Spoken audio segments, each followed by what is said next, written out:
সালমান শাহ, আপনাদের খেয়াল থাকা উচিত, সালমান শাহ কিন্তু অল্প দিন ফিল্ম জগতে কাজ করেছে, ঠিক আছে? সেটি হলো কি প্রায় 3 বছরও না, পুরোপুরি।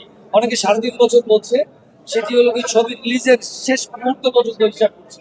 কিন্তু তিনি ছবি করেছেন 3 বছর, 3 বছরের পুরোপুরি না।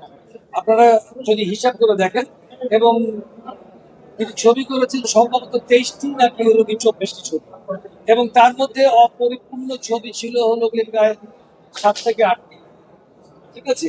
এবং আমি একটি কথা বিশ্বাস করি, মানে তিনি একজন গুণী শিল্পী ছিলেন, কিন্তু আমরা এই চলচ্চিত্রের মানুষ মানুষ আমরা যারা ছিলাম, তাকে আজকে শেষ করে দেওয়ার পিছনে আপনার নিজেরাই কারণ।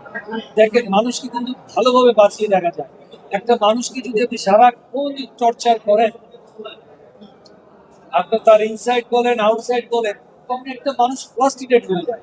আমরা কিন্তু তাকে ফ্রাস্ট্রেটেড তৈরি করে দিয়েছিলাম, কারণ আমি দেখেছি বিভিন্ন সমিতি তাকে বয়কট করেছিল, বিভিন্ন ডিরেক্টর বয়কট করেছিল। তার যে ওস্তাদ সোহান ভাই, যে আমার যে ওস্তাদ ছিলেন, আমি তো একসাথে কাজ করেছি, তিনিও একসময় বয়কট করেছিলেন। দেখেন, একটা মানুষের কিন্তু কিছু ফ্লাস্ট্রেশন, এই ফ্লাস্ট্রেশনের কারণে কিন্তু মানুষ কিন্তু অনেক কিছু মানে জীবনে ঘটে যায়।